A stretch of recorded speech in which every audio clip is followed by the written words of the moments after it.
What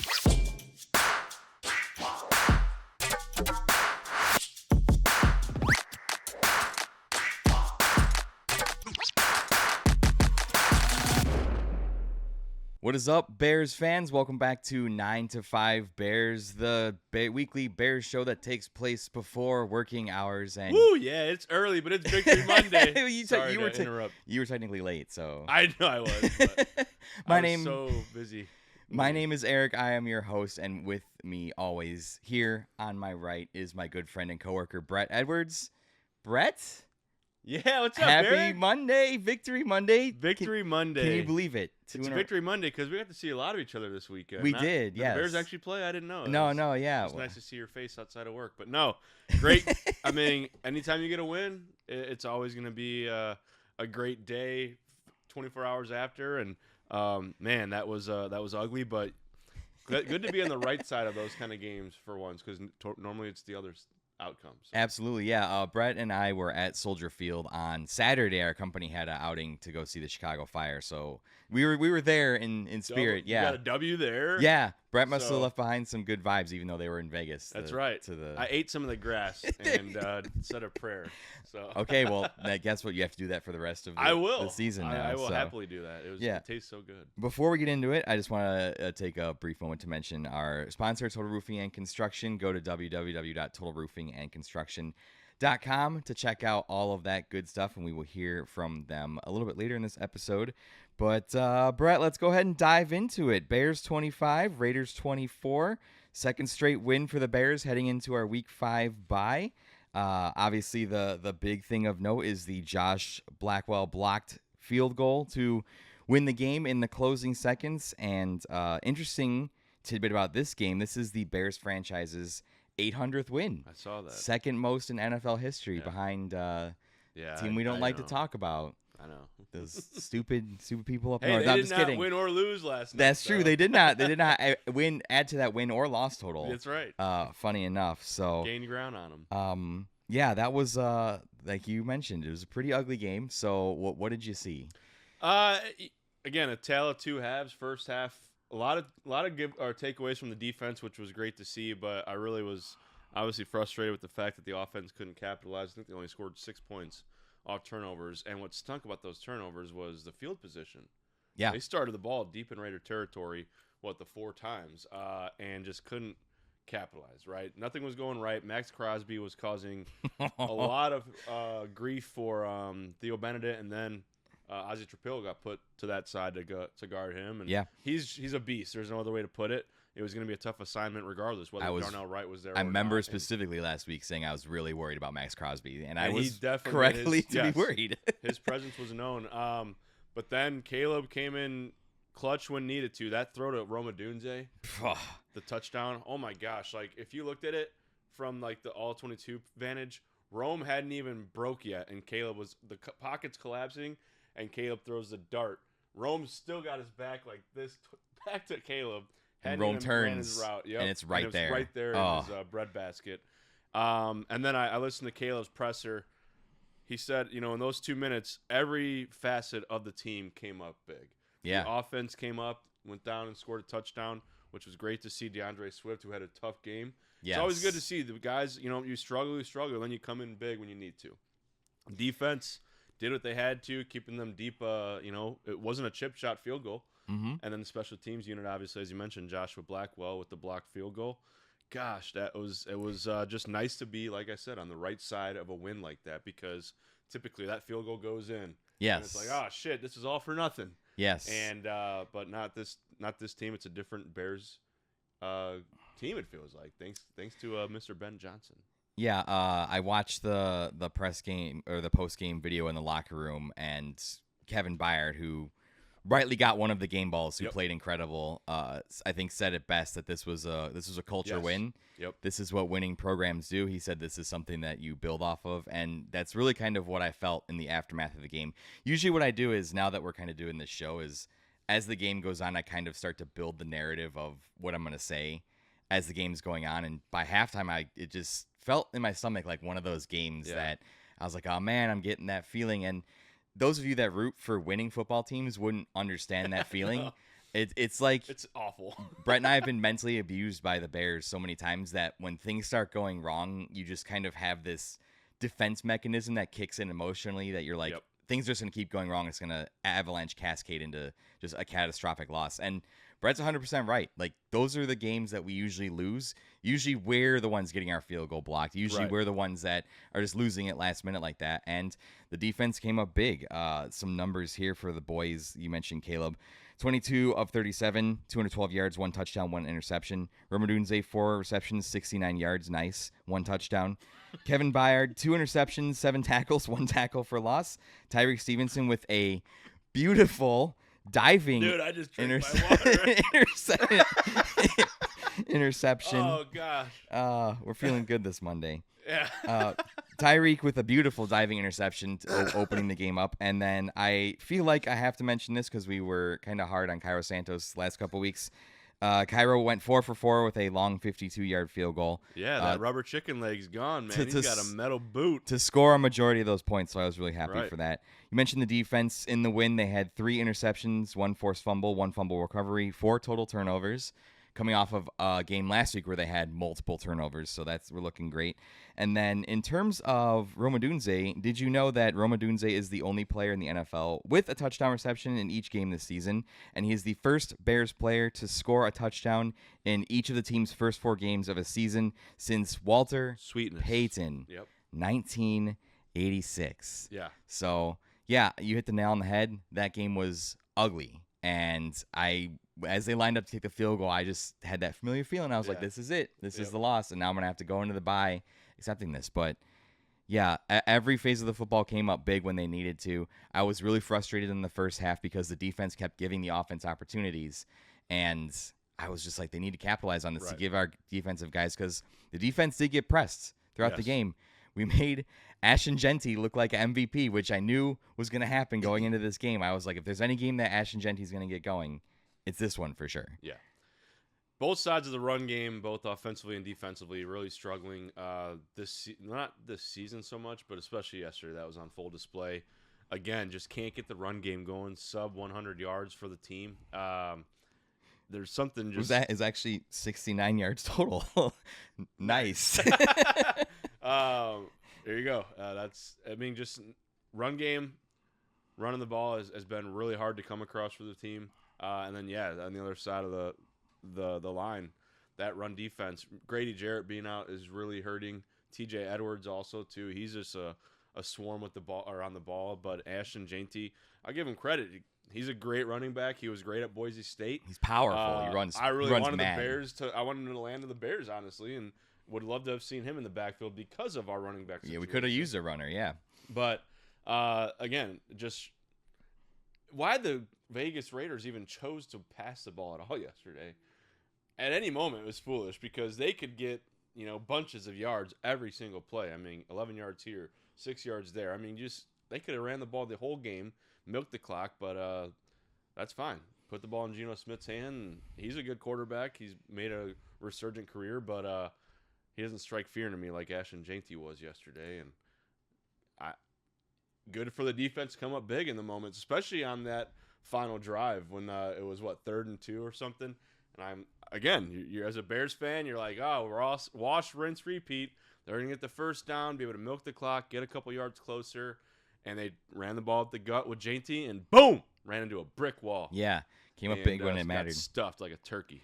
Yeah, they actually our defense gave up 240 yards. So yes, very baffling. On the ground. Yeah, you not think good. that Pete Carroll of all people would have learned his lesson about running the football? That's right. You think, but apparently not. Shout out Beast Mode and Russell Wilson. Side note, that man's jaw is probably the strongest jaw on That earth. gum. With the way he just gnaws on that gum. Yeah. He has to go through like a whole pack extra. That through the thing's whole got to game. have no flavor. just chewing it down to dust, dude. Yeah. But I want to bask in the glory of this victory, but like you said, there are things that I think are still concerning. 8 penalties for 60 yards, still sloppy execution. Yeah, one player in particular stood out with penalties. Who is that, Brett? Mr. Cole Kmet. Yes. False start. Which, if I could spin that in the spin zone in a positive way, I'm happy that we're like getting him more involved. Yeah, again, hearing his number though on a false start is Not great. good. No, it was a couple and times. he had like 1 or 2 drops, and that throw that Caleb made him in the third quarter or at the end of the second quarter. Yeah. And Caleb is so good throwing the ball like Michael Jordan, like Derek Jeter throwing from shortstop, like that airman across his body. Yeah. Down the right sideline, and Cole just couldn't hang on to it. But not the best day for number 85. So, but I think again, if I'm trying to spin that positive, like I've been harping on them to get the tight ends more involved. Yeah, and for sure. And Cole was targeted 5-6 times. It's just unfortunate that a couple of those times he didn't haul it in. Yep. And obviously, Colson Loveland probably would have been involved in the game plan a little bit more if he wasn't hurt. Right. So look at that going into the bye. Maybe Colson will get healthy. We'll get some of our guys back. Yeah, man, I called it from the start. I got to circle back to Max Crosby. I remember when we played him last time, and we played him back in 23, and that was when Tyson Bagent started. Yeah, Deontay Foreman game. Yeah, Deontay Foreman game. Yeah, like 3 or 4 touchdowns. Legend. I looked at it. I was like, oh, that was that game. Yep. Yeah, I forgot about it. He had a sack on Bagent. He had a tackle for loss. So Max Crosby's always a game wrecker. Kudos to Ben Johnson for making those switches on the line. Yeah. Putting Ozzie Trapillo in, moving Theo Benedict over to left tackle. Because Braxton Jones gets benched. Yes, which we were concerned about coming out of training the question camp. mark going in. Yes, we were concerned about coming out of training camp about how effective he was. And I think when he made that change, Max Crosby's impact wasn't as big. Yeah. Along with Caleb, seemed like he was a little bit more aware of where Max Crosby was the rest of the game after the second half. Right. He did a good job getting away from him. But Max Crosby absolutely wrecked the game early on. Bunch of batted down passes. He had that swatted interception where he knocked the ball up, which was amazing. I know. They showed him like on the line. He looks terrifying. Yeah. I would be scared if I ever I would too. met him in person. Anyone that has a Rolls Royce tattoo, they are not to be trifled with. I saw that yesterday. I was like, dude, who just gets? He does. Max Crosby does. All right, man. Respect. I will stay far away from you. I seem to remember too that they highlighted him on one of the recent seasons of Hard Knocks when whoever the subject was playing him, and he likes to after he makes plays call people little boy. Yeah. But who's little boy now, Max Crosby? Please don't listen to this. I don't ever want to. We still are little boys compared to yes, you. we're victory little boys. I'm a very little boy. I'm very scared of you. Please don't hurt me at all. But take me on a ride in your Rolls Royce. Yes, please do. So, yeah, we got the win. I still think that there are concerns along the areas that we have concerns about. Maybe the Trapillo, Theo Benedict offensive line works out. Maybe that stabilizes, which it seemed to do in the second half. We weren't able to get pressure on Geno Smith. No, that's still a concern. And that might be, again, like you said, Grady Jarrett's out. TJ Edwards is out. They were trying to do some blitzing things with Jaquan Brisker. Yeah. But we could not, Geno had a clean pocket most of the 95% of the plays. But you still have Montez Sweat and Dio Adangbo. Right. They both make a lot guys of money. that we're Between paying. them, I think it's like $45 million a year. Because Montez is 25, Dio's probably making close to 20, and Geno left that game clean. That's it's very frustrating to see the lack of a pass rush, and when you can't rush the quarterback, it's hearing yelling. Yeah, it's okay. They're fine. Anyways, I blacked out for a second. What happened? So yeah, you can't rush the quarterback. It's not going to lead to good things. And obviously they could run the ball at will because they couldn't get any rush up front. And it's just. I think blah. As long as TJ Edwards is out, I mean, that's been the thing that's gashed us the most in the games. I mean, that's what hurt us in the Vikings game. Obviously, Jahmyr Gibbs and David Montgomery ran all over us in the Lions game. So I would look for the rest of the season for any team that has like a feature back or can run the ball with any kind of substance to continue to take advantage of that weakness until we figure out. Yeah. And obviously, I don't want to rush more than 4 guys because our secondary is doing great with the guys they have back there. Like I said, maybe Grady Jarrett comes back, TJ Edwards comes back, maybe that run defense gets shored up a little bit. But you have to be able to get to the quarterback to support the secondary. Right. Because the secondary is not going to win every battle. But they're doing a pretty good job despite the fact that they don't have Jalen and Kyler Gordon. So I will give them credit for that. Like, the secondary really did their job despite the fact that we had the weaknesses up front. Which, again, Tyreek Stevenson, an amazing game. He's got, in the last 2 weeks, quarterbacks only have like a 4 QBR against him. That's incredible. Yeah. That's very good. Stepped up huge in place of Jalen to be CB1. And I love Kevin Byard. I loved that signing last year. Yeah. Thought he was a great veteran presence, and it just continues to be seen week in and week out. He is the kind of guy you want in that locker room, right? He's won a Super Bowl before. He knows what a winning team looks like, and like you said, he's the one that said this is a culture changer, that win. Yeah. And so the secondary, despite being pretty depleted, those two players specifically have come up huge the last 2 weeks. Yesterday, though, Tyreek, the great interception. Kevin had 2. So the back half of the defense is looking good. Obviously, the middle half, Tremaine Edmonds, going back to your boy, he got juked a few times by Ashton Janty. Brian, we're busy. Yes, leave. There's a lot going on right now. A lot of voices, not just the ones in my head, but also the ones in the office. So, that's the dangers of recording when people are stomping around, I guess. Yeah. Anyways, Tremaine Edmonds got looking foolish a couple times yesterday by your boy, or that's your boy, Tremaine Edmonds is. No comment. Defense wins football games. This is like when the teleprompter goes off and you gotta like just ad lib. In television, I have had to do that a few times. But anyways, it's Victory Monday, y'all. How are you spending your day? It's been a great morning so far. But no, the concerns are definitely got to get the run game shored up. Whether you make a trade of some sort, that's not really how it works in the NFL. You know, it's not like you can do that and immediately have success in the offense. Defense is a little different.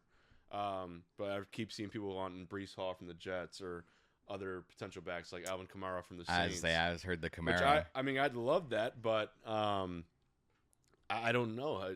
That's not a seamless transition. No. So, yeah, people think you can just like get a guy and plug him in, and sometimes that might work, but I don't know if that would. And Alvin Kamara has been around a while. He's got some miles on him. Yeah. So I don't know if. And I don't know what the Saints would want. I assume the Saints would probably want a hefty price for him because he has been one of the best backs in the league over the last 6, 7, 8 years, however long he's been in the league at this point. But, yeah, it's when you trade for a guy, you just plug him right in. I mean, it worked out for Micah Parsons. He's been doing pretty good up there, but, like, he's just got to rush the quarterback. Right. To incorporate Same with Montez Sweat when they traded for him. To incorporate a guy midseason into as complex an offense as this appears to be. It's not going to be as seamless. So the one thing I wanted to highlight, obviously the theme for me that I've been criticizing the team about over the last couple of weeks has been definitely the execution and definitely the resiliency. I think the execution still leaves a lot to be desired. It's sloppy, 100%. but the resiliency was the big thing, and this was another game where we got punched in the mouth multiple times.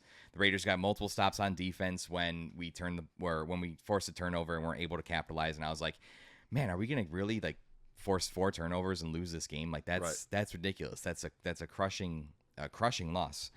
But they toughened up, they bent and didn't break, and they made the plays when they needed to. Yeah. And I think that's a type of game that you can draw on and look at and be like, if you're the defense especially, you're like, okay, like we're banged up and we're hurt, but hey, we can make the plays when it really matters. If you continue to force turnovers at that kind of tick, like that's really good. That gives you extra possessions. That gives Caleb more chances. And I think Caleb has proven more oftentimes than not that when he has those opportunities, he can capitalize on them. Yeah. So I think it's a great culture win for our guys. If you talk about trying to change the culture, this is a big one for us. I mean, you had a beatdown of Dallas last week, who hung 40 on Green Bay, the supposed favorites, and they're such a great defense and all that stuff. And we beat the crap out of them, and Green Bay had to force a tie. Yeah. So I think the team is ascending. I think it's looking good. I'm not going to sit here and say we're going to rattle off 13 more straight wins. Maybe you can. I will. I'll get there. But I think that more often than not, I think this team will be able to compete for sure. I think a big test will be coming back out of week 5. We have the Commanders. Yeah. And PTSD. we all still have the scars from that game. But Jaden Daniels hasn't played the last couple weeks. And I'm sure he'll be ready for that game, just like he magically was last year. I don't know if the Commanders have the same bye. I don't know if they have a week off. I don't think so. I don't think so. But if he plays in that game, you can bet for sure that we'll be feeling the pressure. Although he's having a down year, but I would especially look for Tyreek Stevenson to try and redeem himself. That would be great. Debacle. Yeah. So, we have a bye next week, which I hate. We've talked about. I know.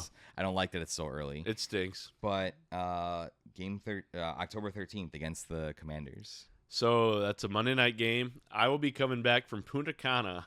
I think my flight touches down at like 7:30, so I'll miss probably the first half of that game. But I will be sun glazed from my Dominican Republic trip, and I will be somehow watching the game in the car. So going into the bye, yes, it does stink. I feel like we say this every year, though. It's, the bye week's coming at the right time. I hate being like that as a Bears fan, but it really is because TJ Edwards can hopefully come back in Week 6 in a big game against the Commanders. Yeah. Kyler Gordon can finally make his season debut. Jalen Johnson, we're going to have to not worry about him for like probably 2 months. But the team can get healthy. Grady Jarrett can come back. And hopefully they can figure some things out with the run game, both offensive and defensively, and just clean some things up. To your point, like the execution has faltered at times. Mm-hmm. And what can they do offensively to capitalize on those takeaways yesterday? Because that was a struggle in the first half to see. Ben Johnson didn't really have the best game plan, I felt like, either in the first half. Again, just he adjusted, he did.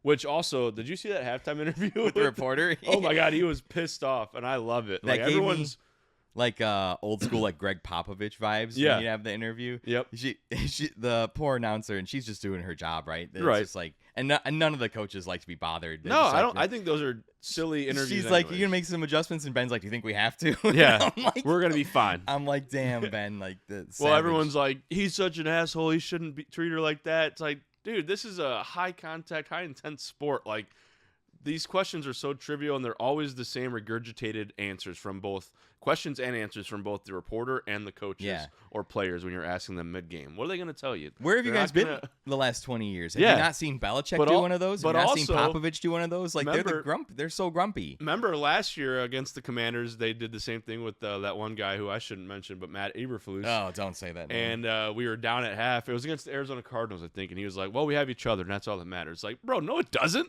Like, what are you talking about? I'm not here for this kumbaya stuff. Yeah. What are you talking about? So Ben Johnson, he's a madman, just an absolute psychopath, and I love it. I sent you that screenshot of him at the start of the game where it's like, like it looks like he just did like a hit. And he was hyped up, dude. So. He was. No, that again, it was wasn't the best game, but it was great to finally be on the winning side of a game like that. And sucks that the bye week's coming up, but gives us a chance to get healthy. And by us, I mean the 9-5 Bears too, because we're coming in to the bye week with some injuries. He's moving. I just got my neck is necking. I don't really know.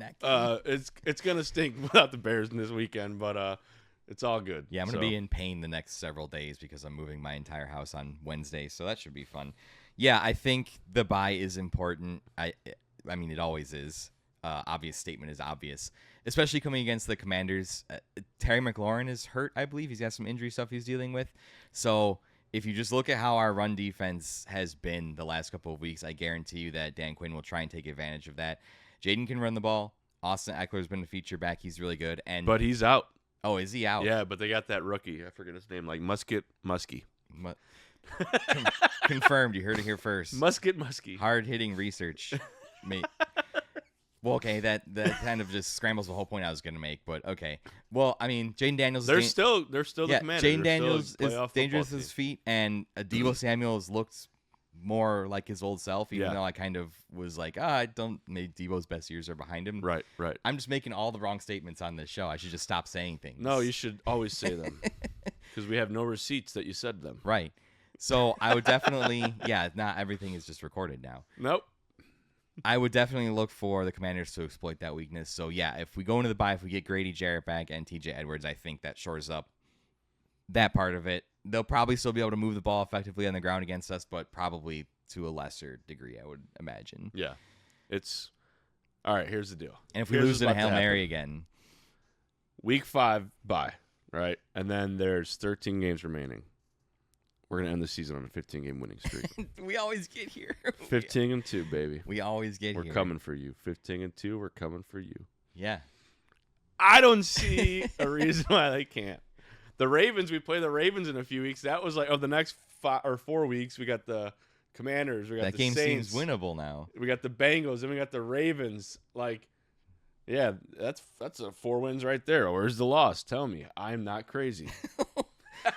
We're going to talk more about the rest of the games in a second, but yeah, I'm heading into the bye more optimistic than I was For sure 2 weeks ago. Yeah, I mean, that beatdown in Detroit definitely made us all realize, all right, maybe we drank the Kool-Aid again. Also, It really Detroit stinks. looks really good. They do. They were back to their old selves. But I'm glad to see those wins keep stacking. That was a great win yesterday. Glad to see Caleb. I think that's his second game-winning drive because the first one was last year. This year, technically, with Green Bay game. So always good to see a game-winning drive. 2-2, I'll take it. Going into the bye.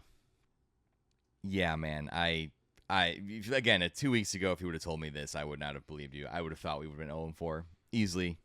I'm a doubter. I'm a hater. But seeing is believing. And I'm glad that they've been filming some of the stuff in the locker room afterwards. Oh, yeah. Because the vibes feel really good. Yep. The vibes feel almost like that first Matt Nagy season when it was Club Dub. Yeah. And they were just not quite to that level, but you can tell that these guys play hard for each other. And for BJ. Yeah, and for BJ for sure.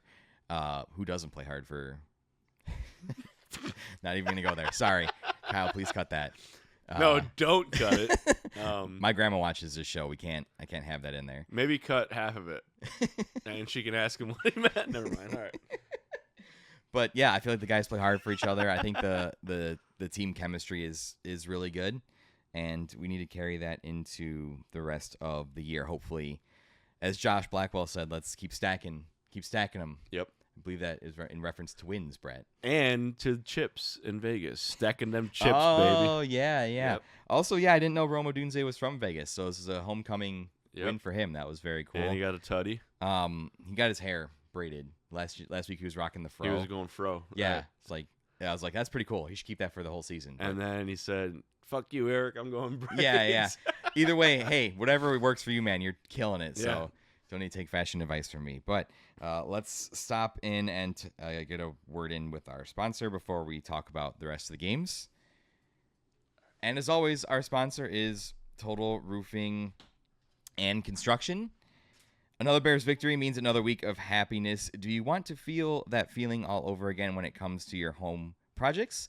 Then give Total Roofing and Construction a call. Similar to the blocked field goal that won the Bears game this week, TRC has 40 years of experience blocking bad things from happening to your home.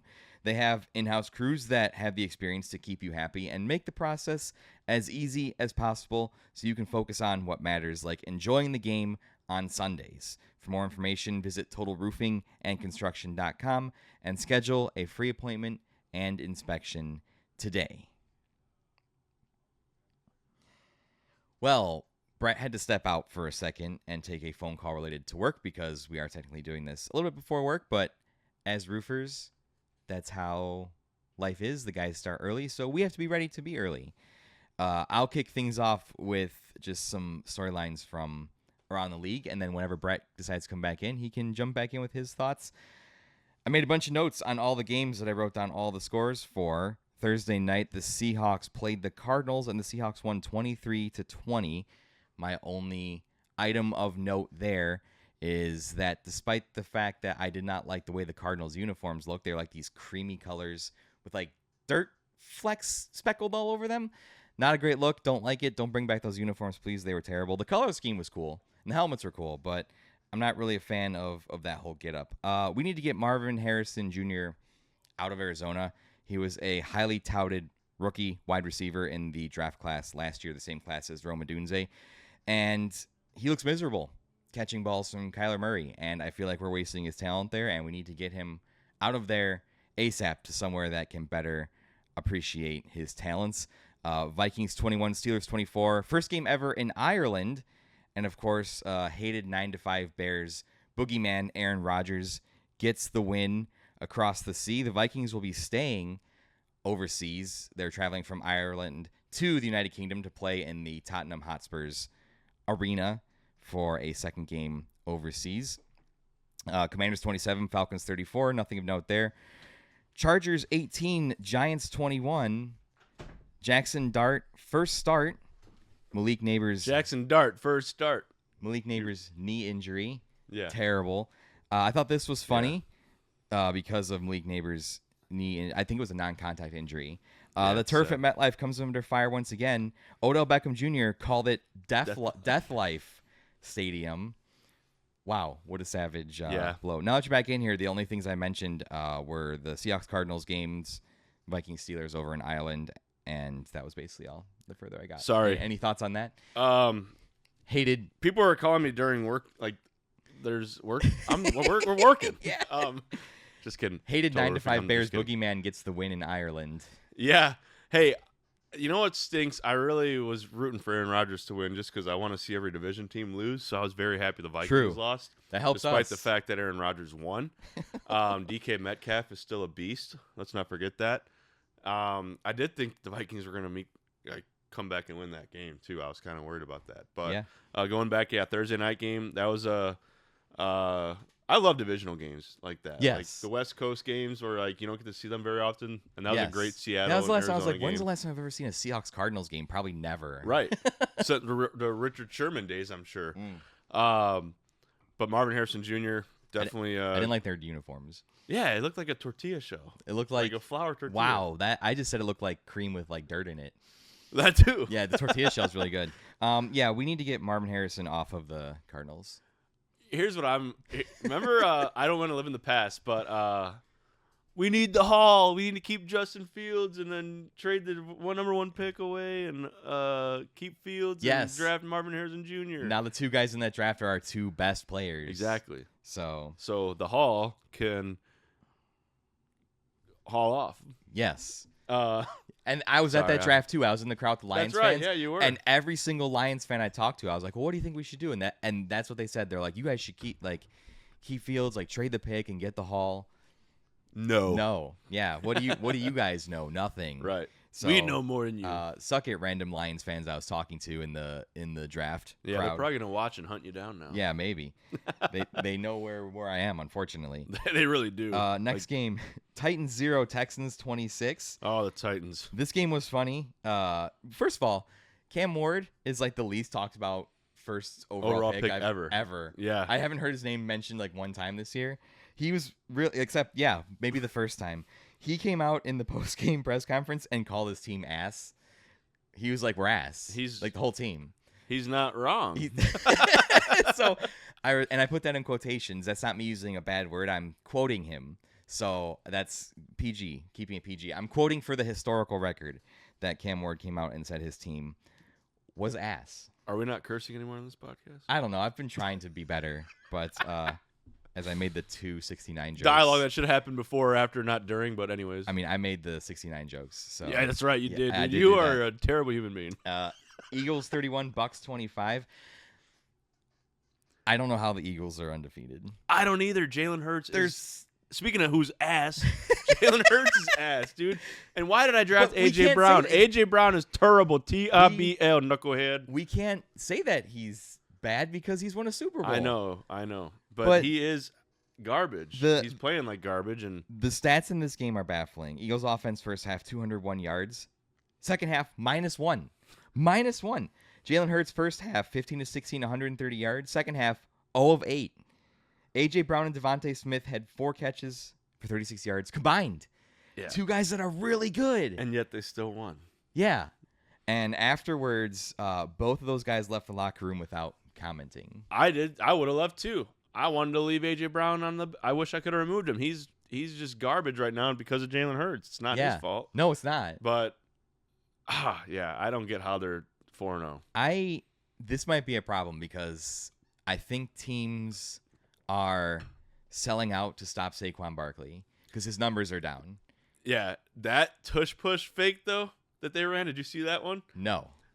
Line up for a tush push at the 7-yard line on the in the red zone, and they go to fake the tush push and they hand it off to Saquon and he walks in for a touchdown. Oh my God, it was beautiful. He averaged over 100 yards a game last season. He's down to 70 something. Yeah, I drafted him in the league too, and he has yet to have that Saquon breakup game, which really stinks because You're waiting for it, but Yes. still, despite that and despite that stat line, they're still beating. The Bucs are a really good football team. Yes. I love me some Baker Mayfield. Dude. Same. Dude, watching the Bucs play football is so fun. Emeka Ibuka is Real a stud. deal. Yeah. Like, he's so good. And I think that when Mike Evans leaves, like, the Bucs will still have great receivers. Right. I don't want to think about that, though, because I do love Mike Evans. Yeah, I love watching him play football. It's great. So, yeah, I think the game plan against the Eagles is stop Saquon, make Jalen Hurts beat you. Yep. Because I don't think he's proven that the Eagles have a really good all-around football team, but I think the questions around Jalen are going to continue. I think teams are selling out to stop Saquon, and I think there might be some, like, A.J. Brown has posted some cryptic things on Instagram about just the situation. So, free A.J. Brown. Get him somewhere where he's appreciated, I think. But we'll keep an eye on the Eagles. Panthers 13, Patriots 42. I didn't really have much on that one. Panthers are bad. Patriots look to be okay. Drake May looks to be pretty good. He's not Caleb Williams, but he's decent. Yeah. Saints 19, Bills 31. Bills win. Remain, undefeated. Like They Bills play like every game at home, I feel like. They're at home again. They just gave them all the new stadium's going to next season, so they just gave them all the home games. But yeah, Bills are great. Josh Allen's amazing. We don't need to reiterate that point. Yeah. Browns 10, Lions 34. Lions are good. Yeah, week 1 was a fluke. The Lions are really good. It was a close game until there was a big interception that I thought shouldn't have been. Detroit had an interception. Yeah. Joe Flacco'd. And that was a turning point. And then Amon-Ra scored again. Did not say the bad words he did last time. Did not get fined. Yeah. But now they're back to themselves, which I mean, you're bad. Why are we doing this Joe Flacco thing anymore? Find out if your other two guys you drafted are the guys. Play Dylan Gabriel. Play Shadur Sanders. Like, what are we doing? Yeah. Time to find out. I feel, man, we need to get Myles Garrett out of Cleveland. Speaking of guys that we need to get out of places, that man is too good. I know. To be stuck. I would love him with the Bears. Oh, so bad, we would have to give up everything. I know. We have to sell the Browns a percentage of our team. That's fine. And like we would have to build them a new stadium. Give them minority ownership. I don't care. Give me Myles Garrett. Call it the Cleveland Browns Stadium. I don't care if we get Myles Garrett. Yeah.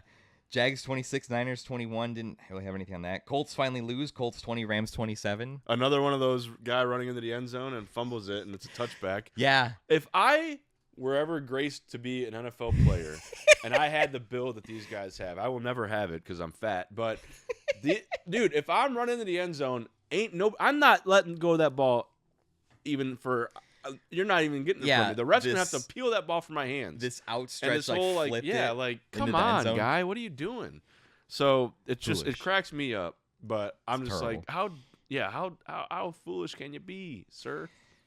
Yeah, that was stupid. Don't do that, kids. Yeah, hang on, run into that end zone with the ball covered, and do not let it go until you run out the back of the end zone, just to be sure. Like and Forrest Gump every time. Just and then run you through. Can do whatever you want with it. You can flip it. You can do spike it on the ground. You can spin it, like whatever. Just hang on to it as you run across the line. Yep. That's literally the whole point of the game. Ravens 20, Chiefs 37. Chiefs back? ? What's wrong with the Ravens ? That was the only bullet point I wrote at midnight last night. So I didn't get to watch any of that game because that was during the Bears game. I can say that Lamar Jackson and the Ravens are a different version of themselves offensively. It feels like, which is weird because it's the same guys from last year. Derrick Henry's still there. Lamar's still Lamar. Their defense is the same guys. Right. As far as the Chiefs, I know Xavier Worthy was his first game back yesterday, I believe, and that kind of helped open things up. Oh, so he didn't get hurt by Travis Kelce again. No. It was. I don't know. I don't really have much on that game. I just know that those are two good football teams still. It's crazy that the Ravens are 1-3. Yeah. And heck, the Chiefs are only 2-2. Lamar left in the third quarter, I think, briefly. Yeah. So he might be dealing with some stuff, which is interesting. But which sucks. Aside from that, in fantasy in 2 leagues. That's really unfortunate for you. All right, I'm in 4 leagues in fantasy, and it pisses me off. I wanted to drop like 2 of them, but I have Josh Allen in 2 leagues, and I have Lamar Jackson in 2 leagues. So it's really good quarterbacks to root for. So the Josh Allen leagues are going better, presumably. Very. Yeah. Because Josh Allen is very good at football. And Lamar's been down the last 2 weeks. But and then the last game we have. what game is that? suspense here. Should be noted, Jets, Dolphins, and Bengals, Broncos play tonight on stinker of a Monday night. Dude, that's terrible Monday night. Yeah, that's probably why they put two. They're like, I'm gonna watch, but like, me too. But they're probably like, these games are so bad. Let's give them two for sure. But yeah, last night, Packers 40, Cowboys 40. Brett, that's a scoregami. Damn. We love scoregamis. And for the viewer at home, if you don't know, a scoregami is when a unique score that has never happened in football happens. Yes. There's never been a game that's ended 40-40. And 40-40 is also the second highest tie. Which is crazy. In NFL history. How is that the second highest scoring tie? I took a picture of it. Do you know what the first is? No, just tell me. It was Raiders-Patriots that ended 43-43 in 1964. Ah, yes, great year. My mom was born that year. Oh, yeah, there you go. So, yeah, you were not around for a long time. Sure wasn't. Damn, that's crazy. 43-43 still in a tie. Yeah. They had Jerry Jones on the pregame, and they just, like, wheeled him up to the – I'm like, is he alive? He just looks – decrepit. Yeah. I mean, God bless him. It's just – He might be getting blessed soon. He might be seeing God. he just keeps looking like that. Especially with this team. I mean – yeah. So – although, that was I was proud to see Dak Prescott play well like that yesterday because I am not a believer in him. I don't think he's good. I really don't think he's as good as his I'm definitely contract. higher on Dak than you are on the show, for sure. Yeah, and I liked seeing him play well. I don't wish ill on Dak Prescott. He just plays for the Cowboys, and they annoy the shit out of me. The unfortunate, unfortunate lot to be drafted by the Cowboys. It was cool, though. Even though it was the Packers, they had two guys wide open in the first quarter on their first drive. Did you see that? Mm-mm. Where just both guys ran go routes, and somehow the safeties had a breakdown in coverage in the cornerback, and they were wide open. They were both in the same spot, and then Matthew Golden ended up with the ball, but could have easily went to Wicks, who was right there. But I really wish that Dallas could have delivered the W instead of the tie. You know why they didn't get a win? Because their defensive coordinator is a man named Matt Eberflus, and he has a stank on him, and that's why they couldn't deliver the W. And guess who did? Button Johnson. Not to bring it back to the Bears, but that was still a great Sunday night football game. I love high-scoring affairs like that. Yeah, and when it goes into overtime like that, it's just bonus football, which is always great to get. Yep. Matt Eberflus has, I forget what the first week was, but the last 3 games the Cowboys defense has allowed over 30 points. So yeah, he's not good. If only you had like a generational pass rusher to like get pressure up front, like it'd be pretty good. Yeah, maybe a guy like Max Crosby would. Yeah, be good for them. he Or would. Miles yeah, Garrett or Micah. Michael Parsons. Yeah, Michael. Jerry Jones kept Michael calling Parson. him. Yeah, Michael Parson. Parsons. What's it? The Parsons Project. Yeah, Alan Parsons. That Project. guy. Yeah. Yeah. Maybe they need him. So yeah, Micah did get a late game sack, so good for him. Yeah, Packers. I don't know, man. They're still like the favorites to come out of this division, but the eye test just is not eye testing for me. I hate to say it, as I know they're gonna come in and blow us out of the building when we play them for sure. But I don't know. Say it. Yeah, what do you want to say? So everyone on Packer Twitter. I'm gonna use. Remember that SpongeBob meme where like he's like, oh no, like every other like letters like auto capitalized. Oh yeah. Shout out Brandon. My brother-in-law Brandon will understand that reference. But every Packer fan's like, oh, it's the Cowboys. You guys just played the Cowboys. Cheese. I like cheese. Where's my cheese? Where's my bratwurst? Where's my? I don't know. And then they go and let 40 points get dropped on them, almost lose. So it's just funny. The NFL's a funny game. The Packers defense is so good. Right. Bears defense held them to less points. Yeah. The NFL is a funny game. It's a week-by-week game. You can get humbled really quickly, and the Packers did. And that's a tough environment, though, too. Dallas was going to be rowdy, especially with Micah Parsons leaving the way he did. When him sleeping on the sidelines in preseason, yes. Like you knew that they were going to be there with an added edge, and the Dallas Cowboys were going to play with that, and they did that. Yeah. But, again, entertaining game. I'm glad to see that they didn't come through with a win, the Packers, that is. So, yeah. It helps us, too. It does. Helps us that the Vikings and the Packers both lost. That's right. The horse to catch might be the Lions. They look and they already had the really tiebreaker good. on us. And They look really good. I think Amon-Ra's going to catch like 500 touchdowns this season. might. Like, he just gets, every time I see him, he's catching just like 3 a game. I know. 2 a game. He's really good at football. He's so good at football. He speaks German. Did you know Wiener that? Schnitzel. Yeah, he was like, him and his brother are military. I forgot about that because Born in the military. Some guy was talking to him in Germany. He had like an interview in German. I was like, whoa. Yeah. Okay, send the Lions to Berlin for the Berlin game and just keep them there all season. Just keep them over there. We don't want to do it. It was cool though to see them play in Ireland. That was the first game in Ireland, I believe, Yeah. NFL game. Shout out to the Irish. Shout out the Irish. Yeah. I got a leprechaun tattoo. You're clearly Irish, so In case you we didn't- love Ireland in in case you this one. didn't I'm know. Irish, so. On that note, Saying we all look. You saying we all look the same, Brett? no, I'm saying you have a soul here. I tell you that much. No, I don't. That's okay.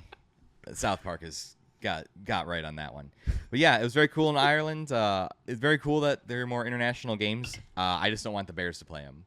No. Yeah, keep us away from. Every time we go overseas, we get blasted. But here's a funny thing, though. Yesterday, I'm watching the game, the Vikings-Steelers game, and I'm like, damn, I wish the Bears were playing right now because I don't want to wait till 3 o'clock for whatever's going to happen. And because normally, again, you said it earlier, bring it full circle. Like, we have a lot of angst and anxiety watching Bears games, and it's just like, all right, just get it over with.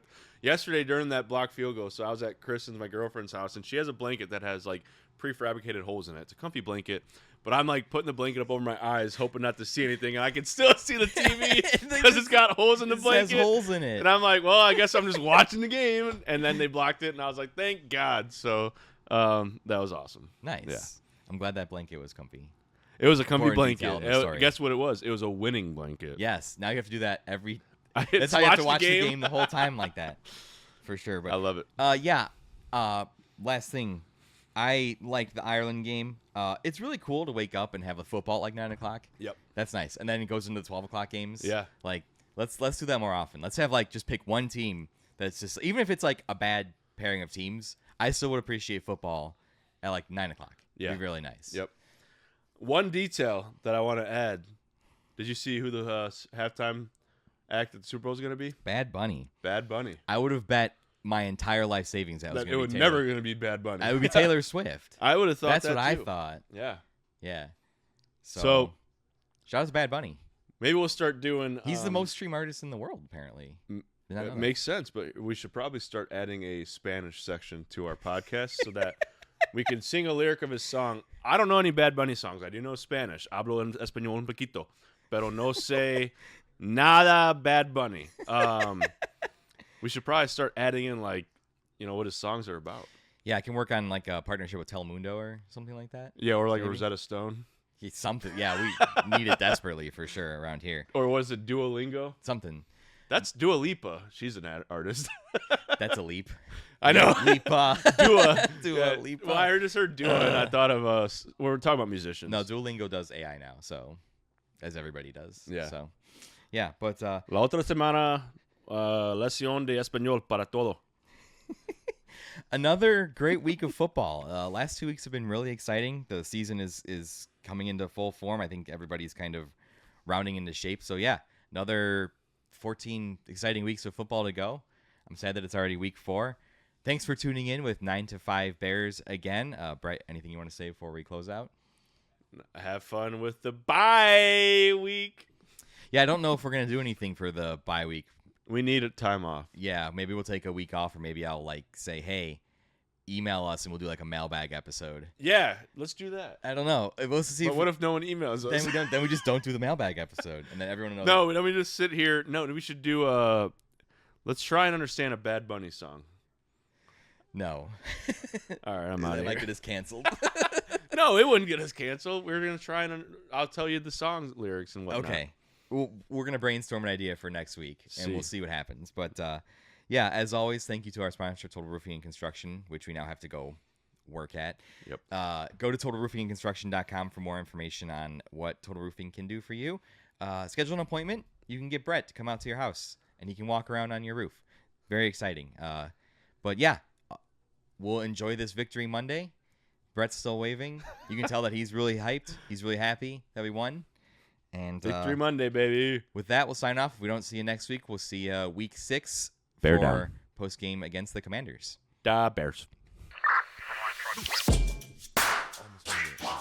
I did it.